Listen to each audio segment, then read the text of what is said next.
You're a producer. If you're anything like me, you probably spend hours every single day watching other producers either make beats or discuss how to sell beats with other producers. But when's the last time you actually talked to an artist and asked them about what they're looking for when they're looking for a music producer or when they're just looking for beats? My name is Marquee, musician, rapper, record producer, unashamed crowd swallower, and today I'm gonna bring in Jay Violet and we're going to discuss music production. Marquee Productions.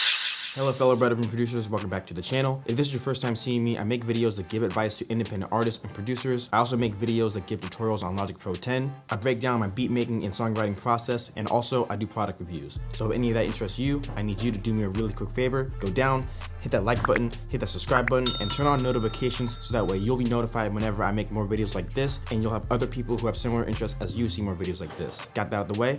Bet. Let's get into the video. Recently, I started a new series on my channel where I interview artists and I ask them questions that we discuss in the producer community all the time. In this episode of the series, I'm having a conversation with Jay Violet, who's personally one of my favorite artists in the DMV area. He is primarily an artist, but he also is a producer, which is why I value his perspective since he is primarily an artist, but he also is a producer, and he does understand different things that we discuss in the producer community, specifically in terms of, how to actually make beats and what he's looking for specifically in terms of music production. We actually filmed this interview back in the beginning of March. It's now the end of March and I finally got a chance to edit the video. That's why you see me wearing different clothes as well as with the thicker beard. I've been really busy throughout the previous month working hands-on with other artists as well as taking client work online, which is fire. I haven't been able to put out content as frequently as usually, but we're getting back in the swing of things. I finally got a chance to edit that video, and if you're a producer and even if you're an artist, you're definitely going to get something really dope out of this interview. So now I'm going to stop rambling. We're going to get into this interview and go and take notes. Hello fellow bedroom producers, welcome back to the channel. I recently started this new series where me as a producer, I'm interviewing artists and we're talking about things that we talk about in the producer community all the time amongst each other. That in itself is cool, but we should be asking these type of questions to artists as well. Questions such as, how to connect with artists, what are some things that artists are looking for, what makes them want to use a beat or buy a beat. We talk about that amongst each other, other producers all the time, but we don't talk about that with other artists. So of course I gotta bring on some of my friends, my artist friends who I've connected with over the years and have these conversations with them. So first of all, Jay Violet. Hey guys, what's up? Hey, what's up, gang? First question, how are you doing today? Bro, dude, I am hungry. Nah, but I'm good. Yes, I'm good. All right, for people who don't know Jay Violet, tell us about yourself. What makes you you? What do people need to know about Jay Violet? Okay, so Jay Violet, okay guys, this is my artist name. My real name, if you want to know, is Michael Holmes. But Jay Violet as an artist, he's a person where it's either extreme. So if he's making music, it's either he's in a happy place, right? So he's talking about love, or he's sad. There's no middle ground. And I think he just wants to be open with that. So when I express my feelings through music or anything like that, it's a feeling of being open. So if you enjoy being open and showing love or, just feeling it, I think that is who Jay Violet is. That's fire. Yeah. Describe your sound in 5 words. Oh, ooh, 5 words. Super duper fire. Perfect. Super duper fire. Yes. Your music is the fire emoji. Oh my, yeah, it is. I think so. I mean, unless somebody wants to them little things that blow out the fire. No. Oh, okay. But yes, I hope it is. I hope y'all enjoy it. If not, then you are not human. Yeah. So a lot of people have different definitions of a music producer. Some people think that music producers are just people who make beats, and some people know that music producers do other things. There are some producers now who are even actually taking the role of an instrumental artist. From the perspective of someone who is an artist and who also produces as well, what is your definition of a music producer? Man, this can be deep because I really give respect towards producers, and then there's a difference between producers and beat makers. Facts. Okay, so producers are the ones that are really in tune with what the artist wants, right? So they're gonna come in, or the artist comes in, right? And you go into the studio and you're just gonna have a conversation, right? So you're just like, oh, how's your day? They want to get to know how your mood is, how you're feeling, or whatever story that you give them, right? And that portrays towards what the song is going to be or whatever the project is going to be. A beat maker, which I give respect to, because they're, they can make things really fast, right? I could say I could be a producer and a beat maker because I can make things fast, or I could sit down with somebody and create a song. A beat maker is a little more quick with it. They don't really need to be with the artist, and I think that's the difference between a beat maker and a producer. But That's my way of explaining producers. Yeah. And I agree with that. Me personally, I actually do play both roles depending on the situation and who I'm working with. Like when I'm working with people in person, such as Namparel or with Butu or with Brittany Lee, all artists that you need to check out. When I'm working with them, I'm having conversations with them before we even open up a fader, before we open up a project file, before I open up a VST. Normally we'll sit down, we'll talk for maybe 10, 20 minutes, depending on how much time we have for the day. Even if it's just a 5-minute conversation, I'll ask them how they're doing, talk about what's been going on in their lives recently.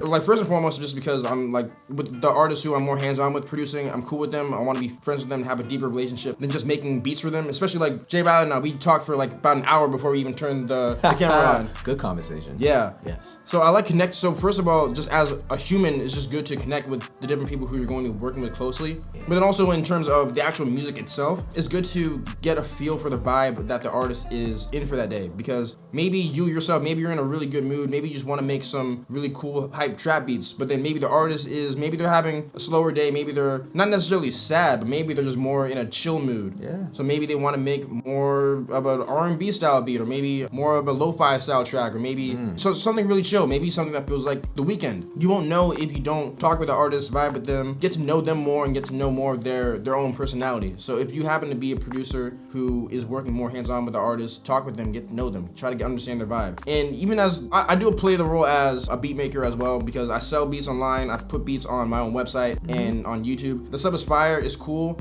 I do get enjoyment out of being able to connect with other artists and just simply sell them a beat and then they do what they want with it. But I don't get that same type of fulfillment as when I'm working more hands-on with an artist. It all depends on what you want to do. The terms themselves, some people think they matter, some people think they don't. For me personally, I don't put too much energy towards them. But if you want to be a producer, it's really important to understand what a real producer is. Not necessarily a real producer, but like what makes producer. Yeah, what makes you a producer and what skills you need as a producer that will make you more of that versus simply someone who's a beat maker. Yeah, that's a good way to put it, bro. It's because I do this. Oh yeah, he does this. Look at this, guys. He does it. You see this hat? He does it. The hat, the shirt. You see the everything. shirt?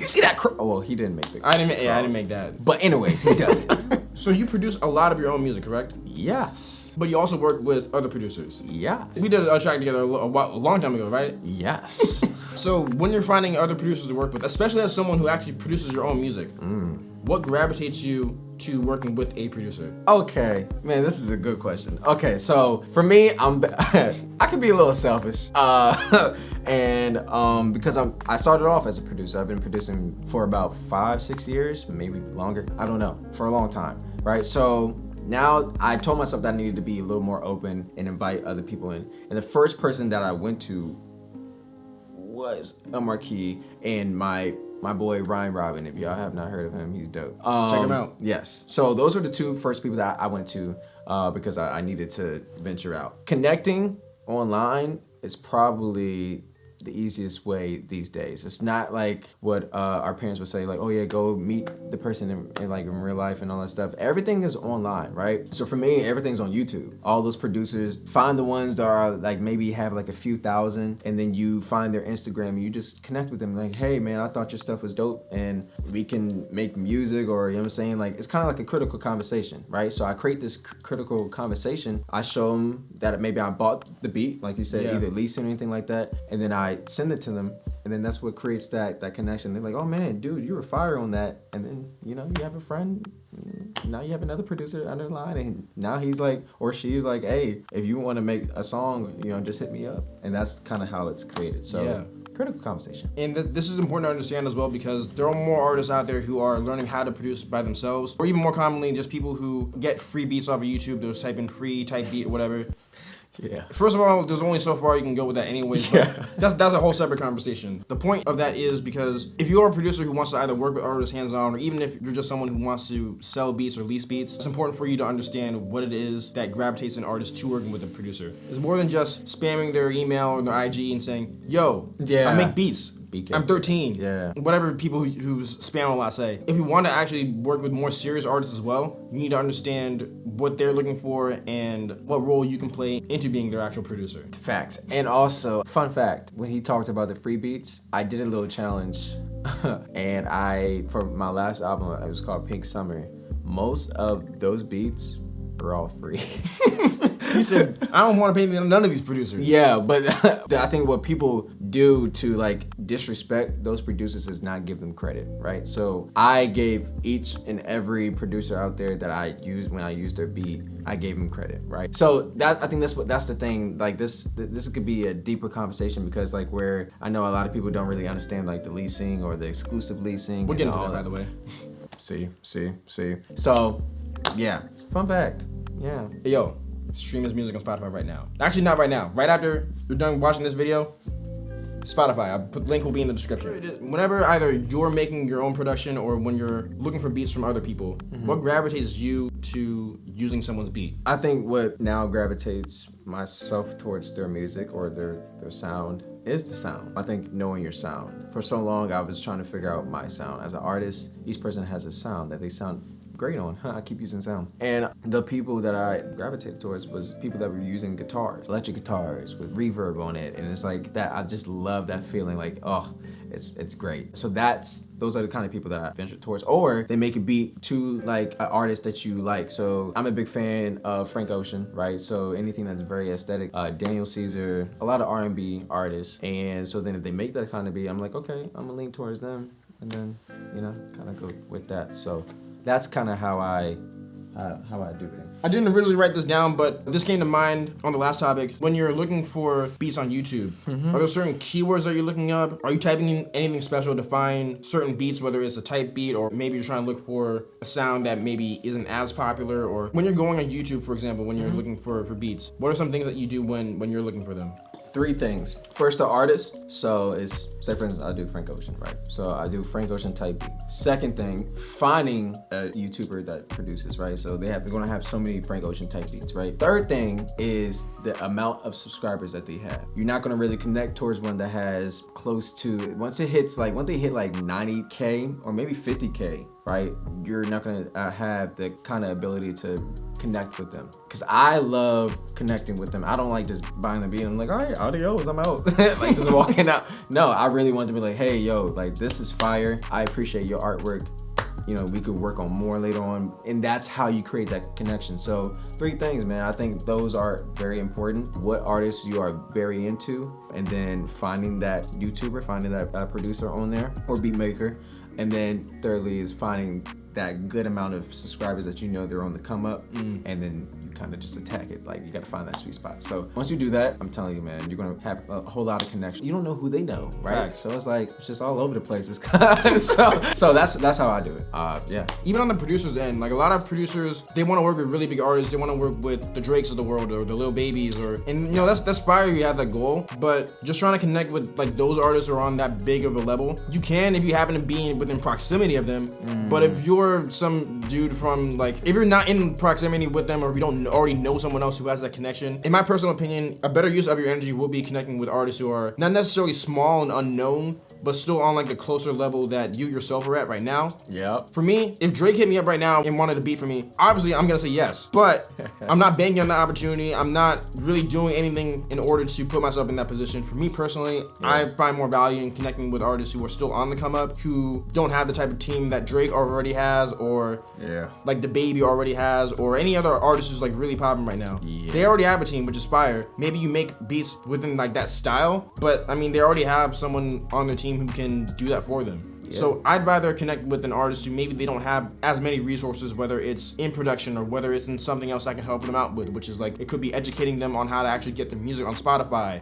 or really basic marketing tactics. I try connecting with artists who don't have that team already, just because you have a bigger chance of being able to build a relationship with an artist on that level versus someone else who they're already there, Yeah, and it's very rare too, because you're gonna find a few artists that you hear of Lil Nas X, you hear of Billie Eilish, and you hear of all these ones that popped up out of nowhere. You'd be like, dang, how do you do that? Okay, let me use their technique.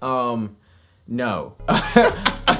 It was built off connections, right? So this is not, oh, dang, Micah or Jay Violet. Like, this ain't exposing anything like that. It's all about connections. Legit. They had to start somewhere.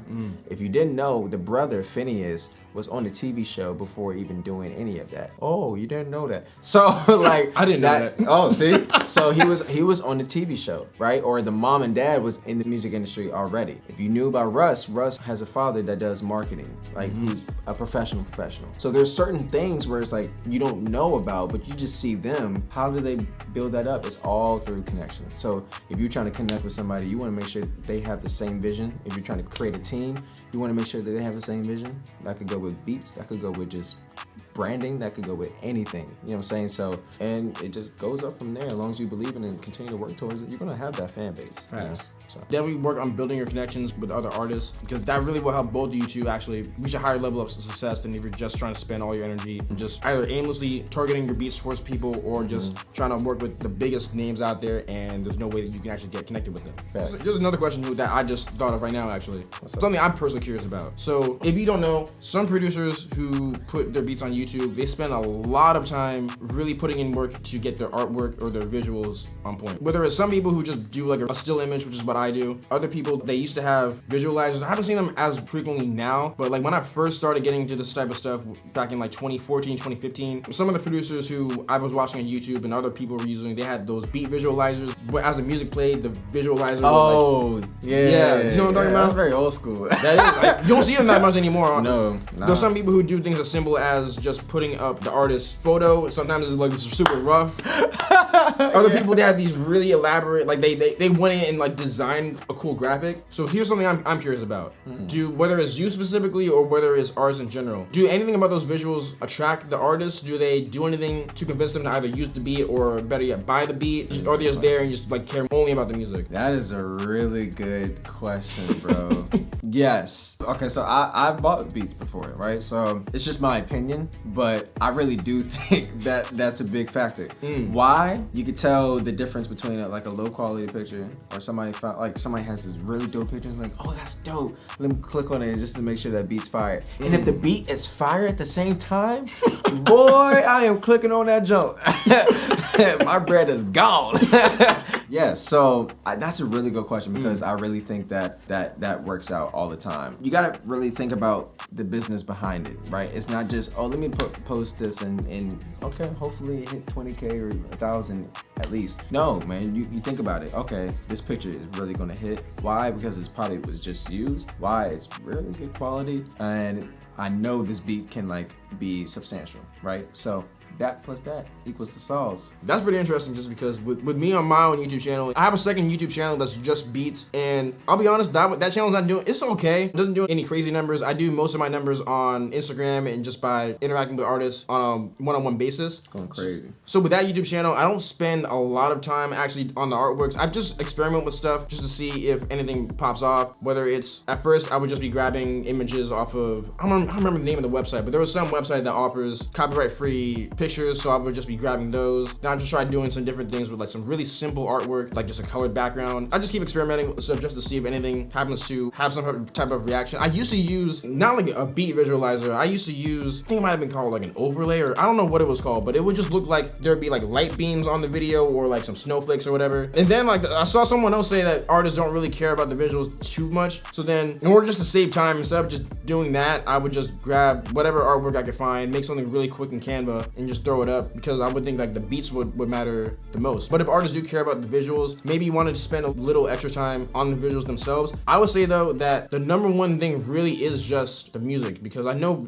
for sure it takes a while to get those visualizers to work. Yeah. That's why I tried getting it to work at one point, and then it just took so long. I downloaded like a free trial of Adobe After Effects. Yeah, I think, yeah. And I tried getting the visualizer thing to work. It took way too long. I was like, you know what? Forget this. It's definitely not worth my time. All the time you spend into like getting like that visualizer to be on point. Maybe it's quicker than what I thought it was. I don't know. But I decided that it would be better to put that energy towards just making sure that the music itself is on point. But of course, visuals are very important. Very important. Yeah. With YouTube videos, one of the ways to get people to click on them is having an eye-catching thumbnail. So maybe it could be the same thing with beats. I don't know. But that could be something that you want to play around with, making sure your videos are on point. Of course, number one thing is get the music on point, because if you saw a really dope visualizer for a beat, but then the beat itself was trash, would you actually buy it, or would you just think, hey, that's a cool visual, but this beat is horrible? Next. Yeah, I just move right past it. There you go. Not to be too blunt, but to be blunt.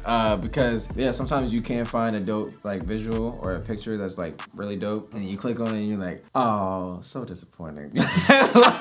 like you're like, oh, but then sometimes you might find like a beat that's fire, and the picture or the visualizer is like, it's okay, right? So it's like you never know, and that's the thing about the internet, because you really don't know. Facts. Now people create these techniques to get to a point, and they do work, but like you said, there are people that just bam, because it's the internet. It's all over the place. It's formless, right? So it is. Like I've seen, there's a producer named Ant Chamberlain he's one of the top selling producers on BeatStars. His visuals on YouTube, they're just like artist photos. Yeah. And he's one of the top selling producers on BeatStars. And then there was the Beat Plug, which is another producer one of the artists who I used to work with when I first started. His visuals were insane. I know at one point he was one of the top selling producers on BeatStars, but like that's another thing. His beats were on point as well. Both of the beats were very, very, very on point. So top. I guess it all depends. Maybe it just depends on particular audience, but overall, like, the most important thing, of course, is the beat. It just depends on, can you knock out those visuals really quick? Do you think it's a wise use of your time to spend a lot of time making the craziest visual possible? Does it really matter? Of course it does. But of course, the number one thing really is make sure that your beat's on point, but put a little bit of time and effort into actually making those visuals fire too. Yes. Next question. Next question. Here's a really big one. How do you, as an artist, how do you feel about paying producers for the beats? Whether it's compensating a producer for making a beat for you, whether it's someone, I guess more so in that specific situation. There's also, I know there are cases where there's a producer who you have no idea who they are, you never heard of them, and then they go into your Instagram DMs or your email and just buy their beats. Let's say in this scenario, you connected with the producer, whether it's either someone you went out of your way to look for, not someone else hitting you up first, but let's say it was you yourself found this producer either on YouTube, IG, maybe you ran into them at a show, and you want a beat from them, and they make it for you, they send it to you, and let's say they want an upfront fee for it. How do you feel about compensating that producer? I think that's fine. It's a business, guys. I've realized nothing comes free in this world, right? So you're gonna have to owe up sometime. So like if you do gain a beat from somebody that's, that was cool with you, he's like, he just gives you a beat for free, and it was fire too, and it's like, oh, okay, cool, really? And then like when you get popping, he thinking that you're gonna take him with you, right? So they have to be upfront. Producers really have to be upfront, right? So if they want you to pay $120 or something like that, or whatever the amount of That's the on beat, the low end, by the way. Exactly, right? You get buddy if you want the beat. Just pay for it. I went out the way where not specifically producers coming up to me, but I go up to them and like I expect myself to pay for them, because like the beats are high quality. And so yeah, to answer your question, yeah, it wouldn't matter to me because I know that nothing comes free. So I'm paying anyways, and because I want that beat, I want to destroy it, and then I show them to like, this is what I did to your masterpiece, basically. So yeah. Piggybacking off of that a little bit, pretty much a similar question. So when you buy a beat from a producer, not typically, what is supposed to happen is that no matter if it's a lease or if it's an exclusive, the producer is still supposed to get some of the royalties from it, which is like basically anytime the song is played on Spotify or on the radio or gets placed in TV or film, typically the producer should still get royalties. And they be getting cheap, like people be cheating them off of that. Like a lot of artists be doing that, or the label or whatever. If they have Illmind is probably one of the biggest ones, where he would produce for crazy amount of people, but he's nasty with it. If you've not heard of him, you need to check him out. And they wouldn't, first of all, they probably wouldn't put his name in there, and a lot of things, the cut that they get out of it, because they deserve the cut, if you feel me.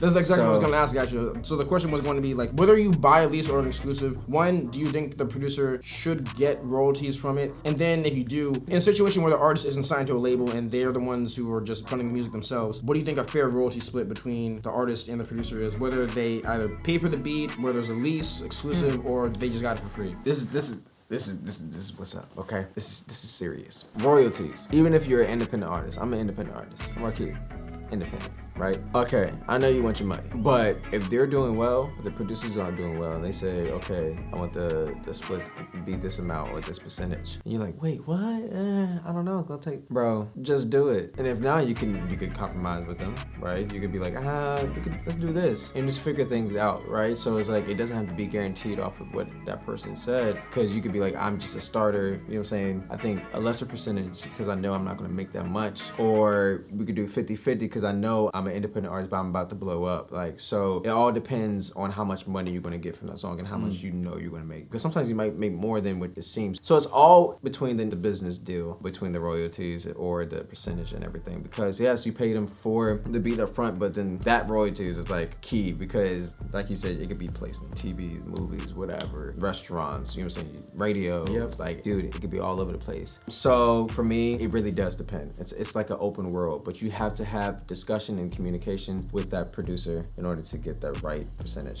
And then when y'all both agree, put it in there. Because I think they deserve royalties. Yes. Because I'm a producer, so I understand. Deserve royalties. Unless the producer's cool. If they don't want to do it, they want to do it. But yeah. In my opinion, they definitely, whoever contributes to the song, whether it's a producer, whether it's another songwriter, in my opinion, everyone who does contribute to the song, whether they were paid upfront or not, they do deserve some type of royalty. It's because you all contributed to the song. You all either wrote something to it, whether it's the vocals themselves, whether it's the beat, you all contributed to it. So you should get a percentage of it, especially since, so now, of course, the artists themselves, they're like the face of the song. So of course the song isn't a song without the artist, but they still need the beat for the song to be as much of a hit, because you could have a fire both ways. You could have a fire vocalist, but then the beat's not good, so then the song may not do as well as, let's say, if both the beat and the artist were good. And even the other way around too, if where the beat is fire but maybe the artist itself, they don't, I don't know where I'm trying to go with that, so I'm gonna cut this part out. Another one, still piggybacking off of this topic of royalties. So a lot of producers, if you buy beats off of BeatStars, the standard contract is normally, even no matter what the price is, whether it's a lease or an exclusive, the way the contract is set up by default, and people can also change the contracts too, by the way. Facts. By default, the royalty agreement is splitting it 50-50 between the artist and the producer. Most producers are cool with that, of course. I've seen some pushback from artists specifically saying that the royalties should be more so in favor of actually the artist itself. More so because the artist is doing the work of being the face of the song, promoting it, performing it at shows. But on the other end, the way that some people like to divide it up is just by literally how much work everyone did on the beat itself. So for example, the producer makes one part of the song, the artist makes the other part of the song. So it's like 50-50. Or one producer is collaborating with another producer on a beat. One person's doing all the melodies, one person's doing all the drums. So then they think, okay, you know what, we both did these two separate halves of the song, let's just split it 50-50. What do you think is a fair split as an artist? Whether they did purchase the beat outright or whether it's free, what type of royalty split makes the most sense in your mind? Does it make sense to divide it up based off of how much someone contributed to it? Do you think it should be more favor of the artist because they're the ones spending money on the song? What do you think? That's such a tough question because you have both sides of the party, right? So you got producers saying, hey, this beat was not here, you wouldn't be here. Then you got the artist, but like, but like you said, I've been on stage, did all this, I put all this money in. That's separate from what the song was, you know? So you gotta focus on what the main subject is, and it's the beat, it's the royalties, right? So it's you between the producer. So right now, producer would have overall, but you gotta think vice versa. That beat wouldn't have been made into a song if an artist wouldn't have crushed it, right? So then it's like, it's vice versa. Then it's like, oh shoot, like, what can we do? And I think my favorite is either probably 50-50 or maybe a 60-40, right? I wouldn't go anything lower between that, because then it's totally disrespectful. Like, that I do agree with. So, right, so 60-40, 50-50, most likely 50-50, because, right, that's like a split decision where it's like, you don't even know if the song might pop off, right? And that's an even split between, you know, y'all two and go up for it. But the 60-40 is more of a leverage, because the funniest thing is, if the artist is, it's always dependent on the artist's fan base, right? So if you're not popping yet, or if you're not getting enough streams, there's no value between the royalties, because like the money percentage coming from Spotify, iTunes, and all of that, it's like a decimal, right? But if you know you're on the income, like you're on the, that's the income, funny, on the upcoming, like your upcoming artist and all that, you're a rising artist, and then you do a royalty split, right? So that would be a 50-50, because you already know you're on the rise. Does that make sense? Yeah. So it's like all of this, it all comes with communication. Like, but honestly, the best fit is probably 50-50 to sum it up. I know I was like scrolling over, but 50-50 is like the best bet. The number one most important thing to do is, of course, communicate with the artist, talk to them, Yes. First of all, as an artist, they do need to, if you're selling beats through BeatStars, the artists themselves need to read through their contracts, first of all. So when the song does get released and they have to register it, they already know what they agree to. Yeah. Before they buy the beat or anything, whether it's through BeatStars or whether you're working in person, discuss the splits, because that's like, it's a more important conversation than people realize. If the artist is just starting out and they don't have a huge fan base, I mean, realistically, it's not the biggest deal in the world. It's not, yeah. Just because they're just starting out. Realistically, their song's probably not going to do anything so crazy to the point where... That's what I was trying to say. Yeah, the song's probably not going to do so crazy to the point where you'll be missing out on millions of dollars through the royalties or whatever. So on the producer's end, of course, if you don't think the artist is really gonna blow up that much, or if you're both just starting out, don't argue about it too much, just because the more important thing really is just getting that song out there in the first place, because you're not gonna get any royalty if the song just doesn't ever drop. Yeah. Zero. Zero. Zero. Nothing. At all. So it is an important conversation, of course, but like, don't stress over it like that much if you're both just still starting out. All right, but whenever you are working with the artist, this is a very important conversation to have. Whether you think 50-50 is fair, which I think in a lot of cases, I honestly do think that is fair. Maybe they have a reason why they deserve more. Maybe you as the producer, maybe you are more popular as the producer than the artist is, for example. Maybe you're someone similar to like a Metro Boomin, or like a Zaytoven, or like a Timbaland, and people who actually know your name. Maybe you're more of a household name. Yeah. And maybe you think that your name, or just having your producer tag on the beat, is going to make the song an even bigger of a hit. Yeah. That could be the case, and maybe you as the producer thinks that makes you deserve even more than that 50%. Who knows? That's why it's really important to just talk it out with the artist. For me personally, in a lot of cases, I think 50-50 is fair, but I'm always open to discussing with the artist to find something that's fair for both of us, because it's not just my interest that I need to have in mind, it's also the interest of the artist that I also need to care about.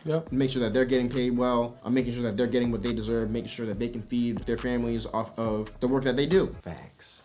And I like when you were talking about the tags, like the beat tags. It's true, like people don't realize it, but like now with other producers out there, with the wave that we're in right now, the era that we're in, there are producers out there who are household names in a similar way to the artist is. For example, someone like Monty Booker, who does a lot of Smino's beats, or someone like Metro is a really big one, because Future. All throughout high school, you hear people saying, Metro Boomin want some more. And I got a real... Okay, but that's the point though. So in that type of situation, let's say an artist who doesn't have a really big fan base connects with someone like Metro Boomin. But you hear that Metro Boomin, you be like, wait, did he just produce that? What the? And then that's what blows up. But then this is the funny thing, because that's the new school. Yeah. Then you got the old school like DJ Khaled. Well, DJ Khaled does have a tag. DJ Khaled. No, he's not My old bad. school. DJ Khaled's old school how? Timbaland is old school. Timbaland's more old school. Because but, Timbaland yeah. don't like tags. So, no, he said it. I watched the masterclass. Yeah. If y'all, well, it's expensive. I don't know if y'all want to do that. But yeah, no, those are the differences. Like some producers like it. Some people, or beat makers, mostly love it. I think it's mostly beat makers that love the tag. And then you got the producers who are like,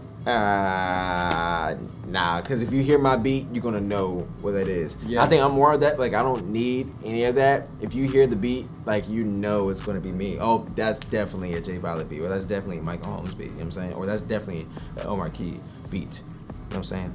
So yeah, it varies.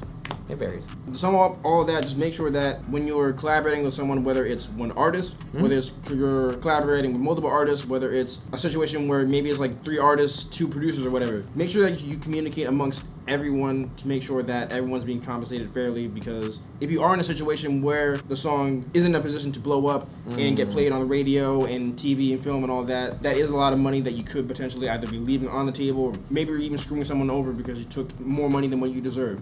Make sure that you have this conversation. Please, communication is definitely key in a lot of things. Everything. All right, so on the topic of money, what's your opinion on leasing beats versus exclusive beats? What's your opinion on either just essentially borrowing a beat from a producer and saving a bit of money, or paying more money, usually paying more money, and then you have more of the rights over the beat? I'm not gonna do an exclusive unless I know everything connects. If you know that you're on a come up, right? You're not there yet, so you still have a little small fan base. I would lease it, right? You're not known yet, right? So, but by the time like your followers are like growing, you know what I'm saying, like, or your Spotify followers are growing, like it's going up, then you're like, oh, okay, now it's time to do exclusive. Now it's time to like really dig in and like, oh, I'm gonna take that beat exclusively, like it's mine, no one else's, and really get to work with that producer or with that beat maker, because that's when you should take a little more serious. Same thing with putting a beat out there, you know what I'm saying? So it all connects, you know what I'm saying? You have to know where you're at. I think that's the biggest point. You really have to know where you're at and communicate, please, because that goes with royalties, that goes with everything else. So communication, but then knowing, being aware of where you're at as a producer or where you're at as an artist. Because I know that I'm still like working on it, but now it's like, oh, okay, now I gotta like be careful of like if I'm gonna lease it or, you know, do an exclusive. Now, if you don't know the difference between it, leasing is like more of like a limited contract. Yeah. Right? So you're not gonna have a limited. I'm sorry, but it's just leasing. And then, Well, it depends on the contract itself, because there are also right. unlimited licenses out there as well. My bad. Yeah, you're right. You're right. It's more so the difference between leasing and exclusive is more so ownership. So as an artist, when you lease a beat from a producer, like if you lease one of the beats on my website right now, I own it, or not the song. I just own the beat itself. I can still resell it to other artists. I also can use it however I want. So if I want to get that beat placed in a commercial, I can do that. The artist who leased the beat does not owe any of that unless it's their song. If it's the beat itself, I still get all the royalties from that. Oh, and then also with leasing is usually less expensive than buying exclusive. Whereas the artist, if you buy one of my beats and you say I want to own this exclusively, I'm still owed royalties for it as a producer. But basically, you own the beat, and then you can do literally whatever you want with it. Other than in most cases just resell it. You can do pretty much anything that you want, depending on that person's contract. I have that in my contract. If someone else didn't have that in their contract and they just said, hey, you own it. I mean, technically, you could literally resell it if you wanted to. You could. That's another conversation. Because these people, you know what I'm saying? Now you're getting gems. You're getting gems, guys. You're getting gems. So listen, please listen. You know, he knows what he's talking about. I know little things here and there. Check out his gear, guys. Come on, man. Yeah, no, you're totally right about leasing and like the difference between leasing and then exclusive and what is exclusive, the ownership between it. Cause everything relates towards kind of like loaning, you know?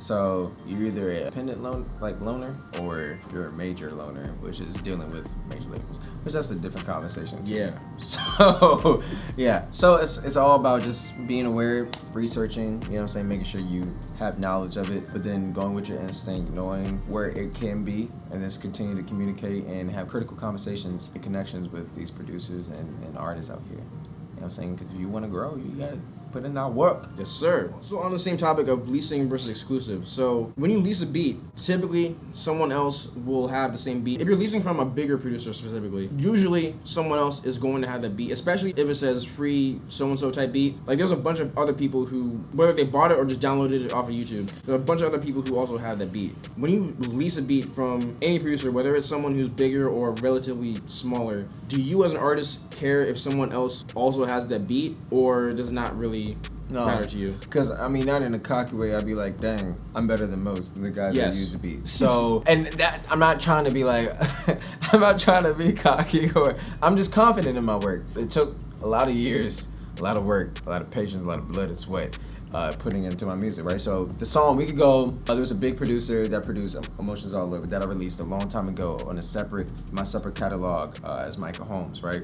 And that song went, it hit 73,000 streams, right? That mind-blowing because of that producer and how big he was. So I knew there was multiple people that bought it because then it said sold out and I got it at the last minute. But I knew a lot of people, when I saw the comments, they were like, oh man, this was too hard to make. And I was like, I'm gonna buy this right now and just destroy this. And I did. And I showed it to everybody. I showed it to you. I showed it to who else did I show? And you almost threw a chair. Like it was. I did, man. Yo, he has so many songs just sitting on his hard drive. And he's like, man, I don't know if this one's good. And he played that for me, and I lost my stuff. We were in Drawny Coffee House, which is a local coffee house in Virginia. You're over here. You need to check it out. Yeah. He was playing music. He played that song, and I lost my stuff. I literally almost threw a chair. Yeah, it was ridiculous.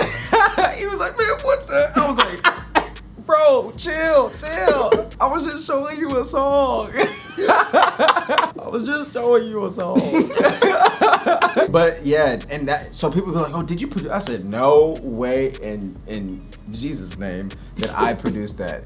Right? So you're gonna find these huge producers, and like, if you don't want to buy their beat, don't buy it. But like, it's not bad.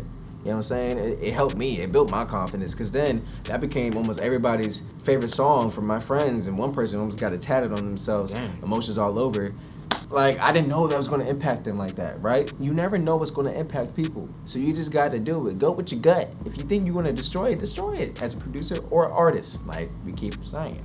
Sir. And the reason why I do ask that as well is because there are mixed opinions from both artists and both producers. Some artists, they have no problem with just literally going on YouTube, typing in free so-and-so type beat, making a mixtape, putting it out there, just whatever. Yeah. There are some artists who not necessarily higher up, but they're just artists who have been around longer. Maybe they're a bit more old-fashioned. They don't understand the concept of leasing as much. And some of them, they're like, I'll never lease a beat. I only do exclusive or whatever. And if you're an artist who has the type of budget, I mean, that's fire. Like, if you have the budget for exclusive beats, definitely take advantage of that. Yeah. In my personal opinion, if you're an artist who's just starting out, unless you have a connection with the producer who doesn't mind with either selling themselves short or just not charging for the beats themselves, depending on where they're at, You got to be cool with them.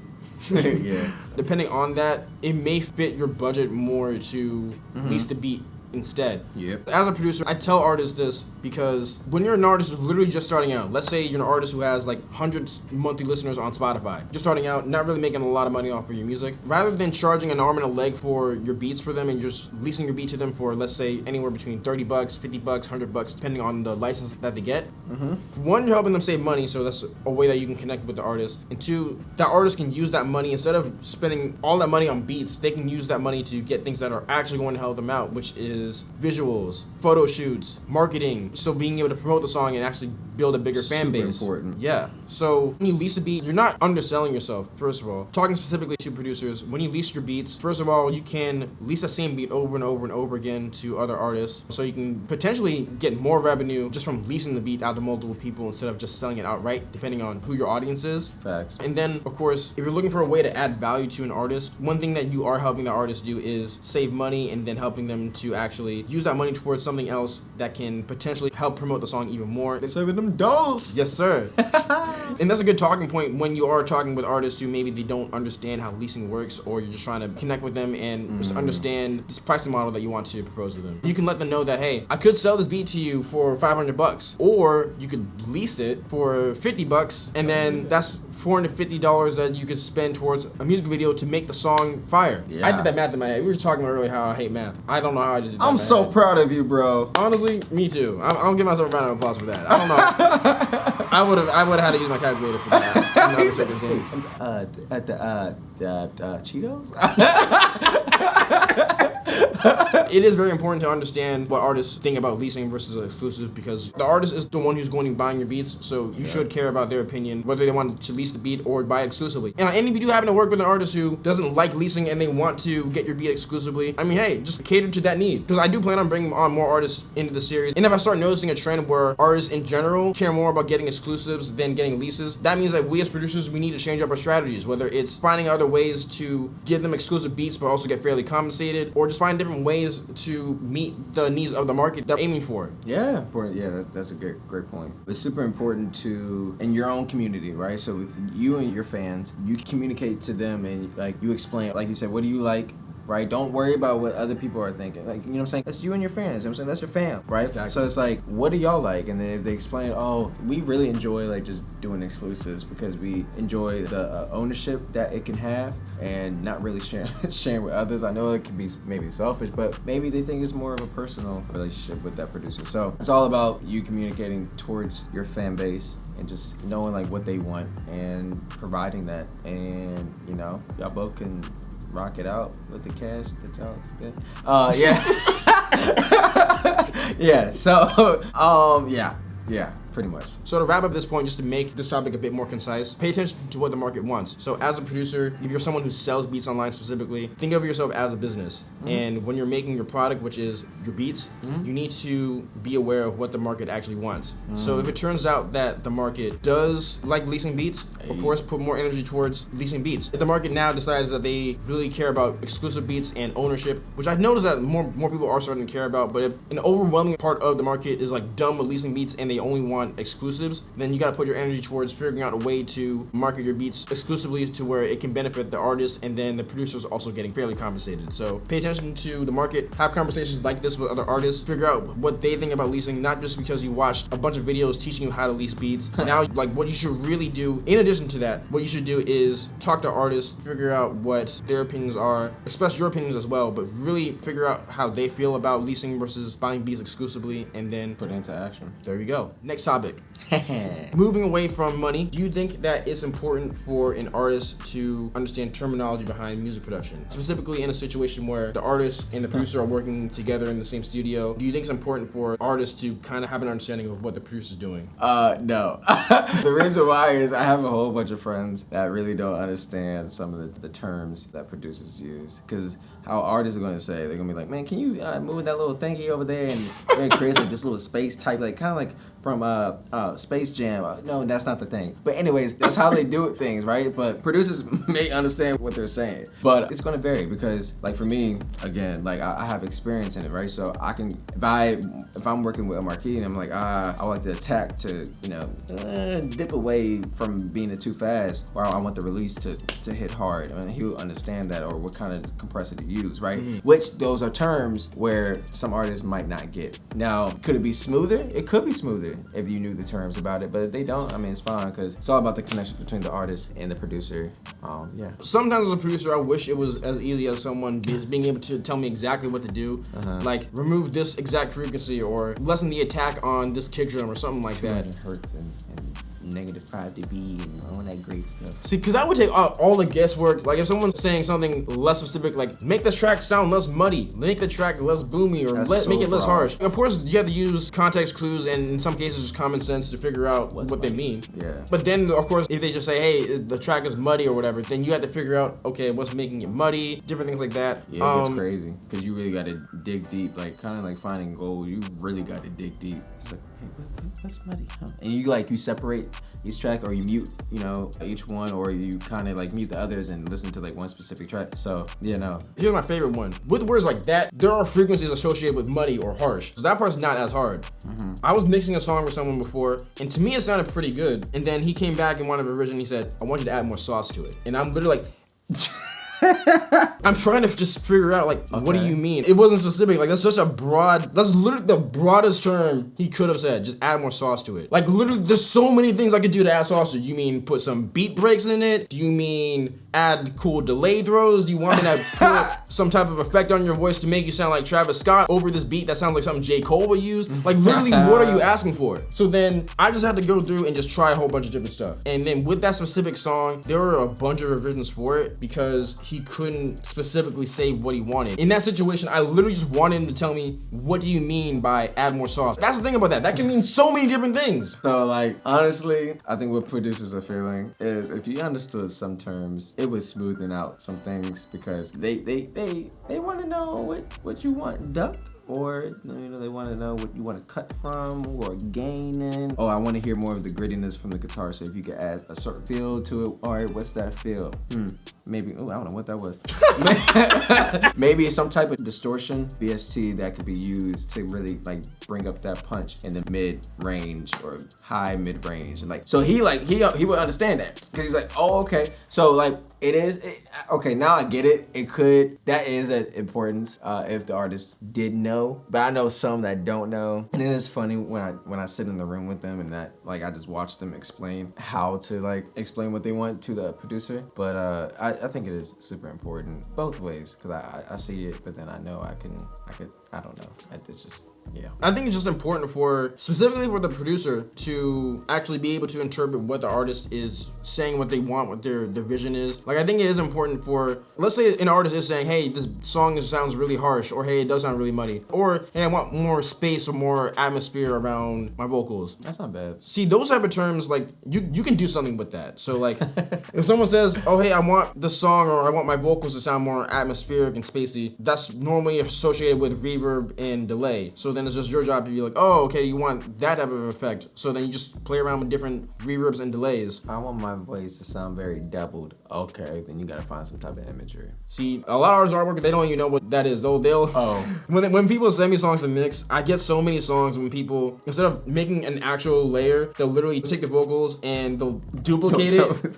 And that, see, I can't even be mad at that because when I first started making music and recording my own vocals and other people's vocals, I did the exact same thing. I can't even be mad. No, because I understood. Well, okay, yeah, I know some people did, but when you duplicate, so say for instance, you have a vocal down, right? And you duplicate it. It's an old-fashioned way of parallel compression without even going into the track and like routing it and everything, because you're making that one track louder. You're not, unless you make it unique. So say I use FL, so I'll click it, make it unique, maybe turn it down a little bit. And then there's a way where you can like pan it to make it like a little more, have some width within it. But yeah, no, that's called parallel compression. No, see, it's only called parallel compression when you're actually using a compressor. They will literally duplicate the track, not do anything to it. It's just dry. And they said, oh, I wanted to make it sound thicker, but like there's no other effect on it at all. Like they'll literally send it the exact same thing, just duplicated, and then I have to go through and just delete a whole bunch of tracks because I got like 20 tracks not doing anything in the session. It's just taking up space. No.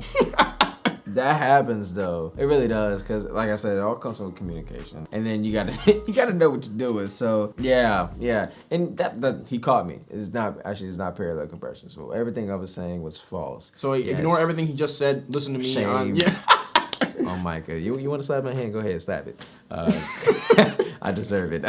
But it can make your track loud if you duplicate it. Yeah, it will make it loud and just loud, not full. It won't sound better. It'll just sound loud and bloated. Loud. And then I have to just go through and just delete a whole bunch of stuff because it's a mess. But that's not necessarily the artist's fault though. If the artist wanted to go all out, they could research just like some basic stuff. Like, I'm not saying the artist has to be as much of an expert as I am necessarily, because that's completely unrealistic. Because if they knew as much about mixing or production as I know, literally why would they be working with me unless they specifically want my ear? So really, it was just an interesting question that I thought of. I don't think a lot of people really think about it. For me, it's just interesting because I do work with artists in person, not just selling beats online. I just work with artists in person. And with some people, I do notice that they don't really know production and mixing the same way that I do. So of course, they're using different words to describe what they want. Like, put me in a space, put me in a hall. And then I had to think, what did they mean?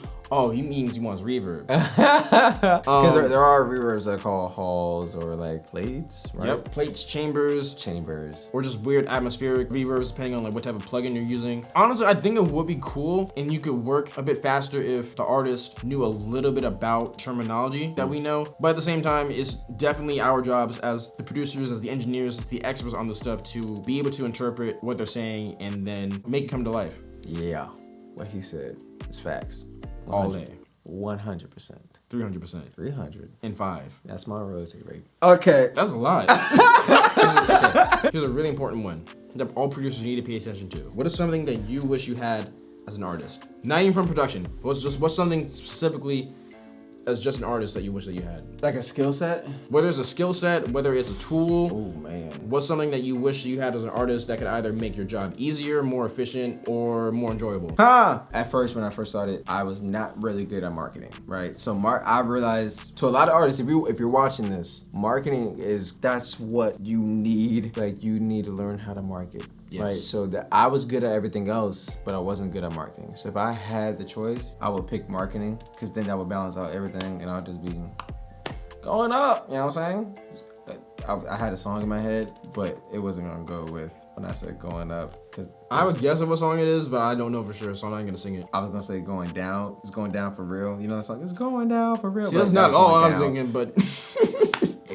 But yes, I would pick marketing, because I know a lot of artists are very good with other things, but besides marketing, like marketing is what you need to learn, and that's what, if you want to be on a label or if you want to be a part of anything major, that's what they look for. They look for content, but then you got to be really good at marketing. You got to really be good at communicating, talking, right? So talking to y'all and just being confident within yourself. So yeah, marketing, I would pick marketing. Now, that's a great answer. The reason why I ask this is because with beats being so accessible as they are, with, you go on YouTube, you type in someone type beat, and there's like a million different videos that pop up. There are tons of producers out there who are trying to reach the same artists as other producers. So something that producers need to realize now is that they need to find other ways to add value to artists than just making a beat for them. So a question that I ask artists all the time is, what's something that can make your job as an artist easier or more efficient? And the reason why I ask that is, of course, to spark up more of a conversation so we can continue vibing out. But then also, I want to see if there's something else that I can do to help them out than just a beat. If I'm able to help them out in some way, whether it's pointing them the right way of learning how to market their stuff or get their music out on Spotify, because some people still only put their stuff out on YouTube and SoundCloud and they don't know how to use DistroKid, for example, and upload their music. Or maybe they don't know how to get connected with a videographer or anything. So it's really important to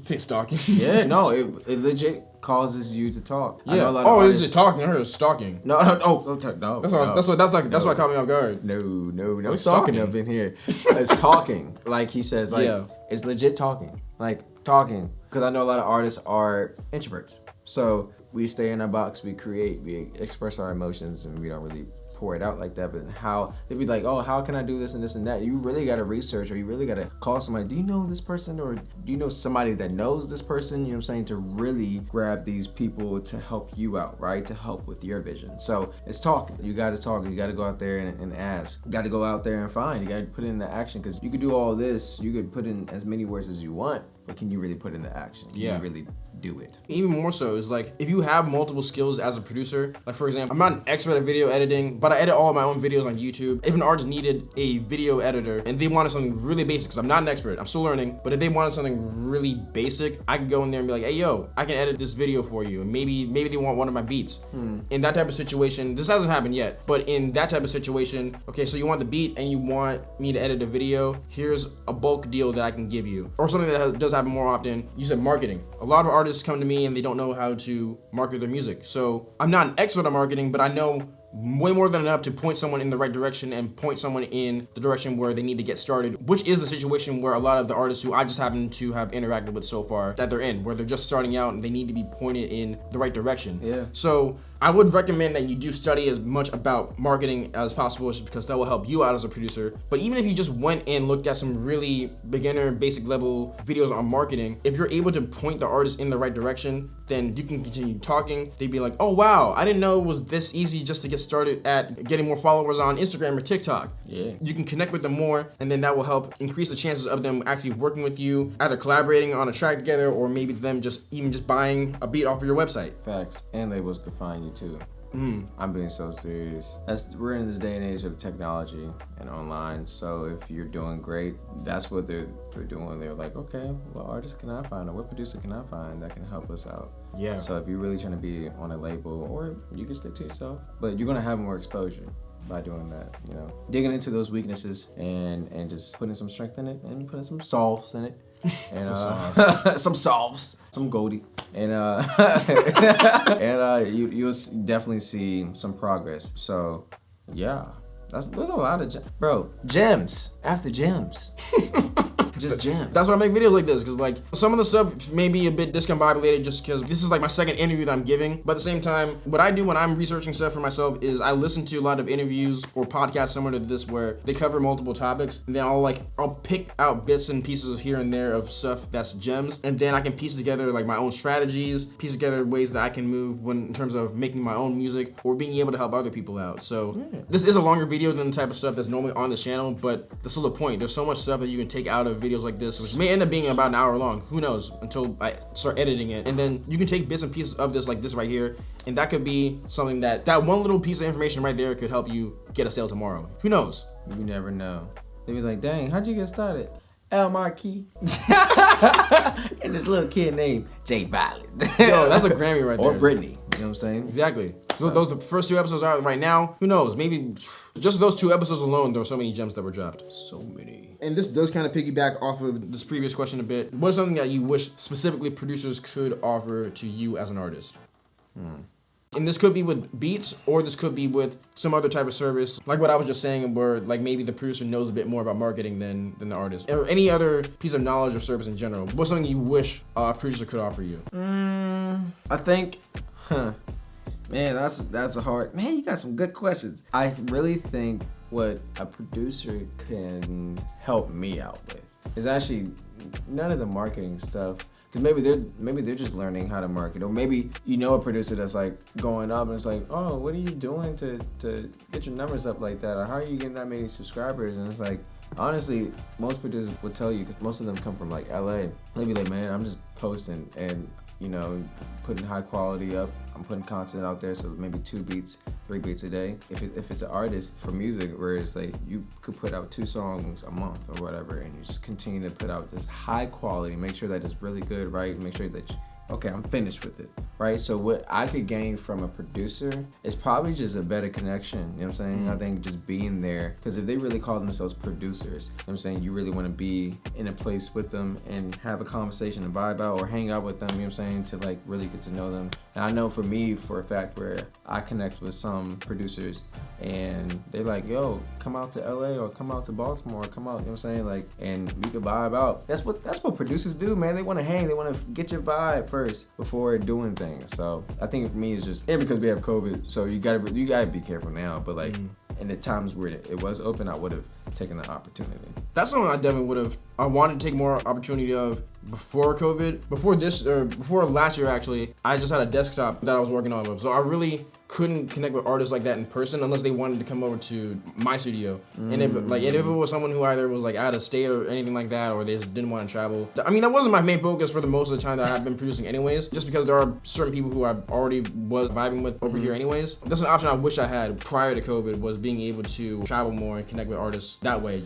It's the best. Now I got that laptop, so now like I'm blessed that I could take my work anywhere, and now kind of restricted because there's a pandemic still going on. With that, just make sure that as a producer that you find multiple ways to add value to artists. I don't want to reiterate what I've said previously, but basically just track the artists that you work with, find different ways that you can add value to them, whether it's with production. Normally nowadays it has to be more than just that, whether it's advice on marketing, whether it's learning how to put your music out on all major platforms, whether it's videos, whether it's something that we didn't even talk about in this video. Just have these conversations with them. And also, the last thing I do want to say is study this stuff like crazy. Study stuff that artists would need to know, which it could be marketing, it could be songwriting actually. It could be learning how to structure songs. It could be something specifically with music that they need help with, whether it's with songwriting or arrangement or how to do their vocals a certain way. Study this type of stuff that you would need to know as an artist, and then you can ask this question to an artist and they can say, oh hey, I need help with finding my voice as an artist, or how to do vocal layers, or how to do harmonies. It could be something like that. Like, I don't know why we didn't even mention like specific music stuff instead of just business stuff. Like, it could be stuff specifically on music that they need help with. And as a producer, if they come to you, because most of the artists who I happen to talk with have talked more so about money or marketing. But like, if one did come up and was talking about they need help with figuring out how to do harmonies. I'm not an expert on music theory, but I know more than the average person, especially more than the average producer. So I could like easily help someone out with doing like harmonies, for example, or different things like that. Like, you never know. So that's why it's just really important to, first of all, study all the stuff, study as much stuff as you can, whether it's about your own craft as a producer or just different things that an artist would need to know. And then when you're looking for artists to work with, ask them these questions, figure out what's a way that you can help them out, other than just giving them your beats. What's a way that you can help them out in addition to giving them a beat? And then if you're able to deliver, that could be another beat sale, that could be another artist you're connected with. Just keep asking these questions to people and figure out multiple ways to serve people, other than just doing what everyone's already doing, and that's making beats. Facts. To add to your point real quick, I used to be a person that would like write for people behind the scenes. So one of our songs that we both were like in the process of was a song called Parties, which is for a friend, Brittany Lee. And in the beginning, she couldn't really figure out what to write. So she asked me to write the song. Right, so we were in the studio where it's like, man, what would Britney say, right? So these are things that some artists, just because of their time, or maybe they're not really good with that, they're gonna ask somebody to write for them, and there's not anything bad for that, or produce for them, or do anything with that, and you tend to want to help, you know what I'm saying? So it really does help, because then people are gonna ask you, like, what's your writing process? For me, I used to write all the time. Now it's more freestyling. So like, it's not to bash about or anything like that. It's just what I do now, right? So then I'll tell a couple of my friends that make music, and then they'll do it, they'll try it, and be like, oh wait, I really like this, and then they might die. Because there's multiple techniques for writing, there's multiple techniques to arrange, you know what I'm saying, vocal production, a whole bunch of techniques that y'all can learn. So, yeah. Oh, that about wraps up all the producer-related topics that I have for today. This was a really great conversation with Jay Violet right here. If you're a producer who's watching this, which is the majority of the audience that's on this channel, definitely watch this a couple of times, watch other videos in the series that will come out in the near future. And just take these little gems from them and apply them to your own career. Because, you know, some of the stuff is pretty scatterbrained, just we're talking, we're just having a conversation. It's not necessarily in, you know, like a classroom format. But the idea that I want to give out there is just to take these gems, take these bits of information that we're talking right now, now. Use them as an inspiration to Yeah. lead you in the right direction, and then apply this knowledge to your own career. Whether you're someone who wants to sell beats to artists, whether you're someone who just only wants to lease beats online, if you're someone who leases beats but also works with artists in person, take these little bits and gems and apply them to your own career, and you can go somewhere pretty decent with this. Yeah. So now to wrap up this video, what is something that you're currently working on, and or what's something that's already came out? So I just released an EP called Reformation. Came out on February 14th. Right, on Valentine's Day. I'm all about love, guys, if you haven't known. And it's doing really good right now. I think it's at a slow pace right now, but it's going up. So that's what's going on right now. I have a lot of music coming out later in the spring and in the summer. I wish I could just play it right now and just show y'all, but I can't do that because I'm still working on it. I got that leak though. He does got the leak. Be jealous and be ready. But yeah, so more music coming very, very soon. Because like we talked about, being consistent. You have to be consistent with it. You got to continue to be in front of the crowd, in front of the people. So yeah, that's my stuff going on right now. And now, where can people listen to your Reformation EP? Oh man, I know a lot of people have Spotify. So Spotify, you got iTunes, you got Apple Music. Tidal, that's rare, but if you have Tidal. Amazon Music, it's on all platforms. I don't just limit it. You know what I'm saying? YouTube, you can find it on YouTube. So yeah, that's where you can find my music. And I'll definitely put a link to that in the description below. And where can people find you on social media? You can find me on social media. Instagram, I'm always on Instagram. So you can follow me at official Jay Violet. Official Jay Violet. Spell it, just in case there are people out there who can't spell. Ooh, man, even I can't spell. Okay, don't get me wrong. Official. OFFICIALJAYVIOLET. Social medias, what are all the things that you're on? Instagram. I have Twitter. You can follow me on Twitter. Hold on. Just like Brittany, I have to go find this, John. Hold on. Shout out to Brittany. Shout out to Brittany, I love her. At Jay Violet underscore, is that what you call it? So yeah. JAYVIOLET underscore. You find me on Twitter, Instagram. That's all I use. I don't really, you know. And then Jay Violet on Spotify, Apple Music, Tidal, all that. All of that. And you can find my old, if you want to listen to my old music before going to Jay Violet, you can find that at Micah Holmes. Micah Holmes, MICAH, Holmes with the L. And yeah, that's pretty much it, man. And you'll find all those links in the description below, so you can follow him on social media, stream his music on Spotify, get him up to 1 million monthly listeners on Spotify. Let's do that, let's get his money. Wow, yes, money, green. Money, money, money, money. Money. Thank you so much, Jay Violet, for doing this video and for being a part of this series. It's an idea that I'm just trying out and to seeing if people like. So based off that last video that I did with Brittany, people are starting to like the series. So Yes. I'm definitely going to continue it and just keep making music and let's keep impacting the world in a positive way. Always, bro. My name is Marquee Productions. My name is Jay Violet. You can call me Jay Violet. God bless. See y'all. Thank you for watching this video. If you like what you've seen today, please give this video a thumbs up and subscribe to this channel and turn on notifications so you know whenever I upload new videos. Also, big thank you to Jay Violet for coming through and doing this interview with me. Definitely go and follow him on social media and go check out his music. I'll leave links to follow him on social media as well as links to his Spotify in the description below. Also, be sure to visit my website, lmarqueeproductions.com, so that way you'll be able to check out my music, my beats, my sample kits, my merchandise, as well as my mixing, mastering, and consulting services. Now go down in the comment section below and let me know what other artists should I bring on to this series. My name is Marquee Productions. God bless. Opportunities fly, gotta put my foot on the pedal. I'm speeding through life. Music is my therapy till it goes. Ridiculous. Yeah, I'm always, you gotta be goofy, man. I love just being goofy in general. Facts.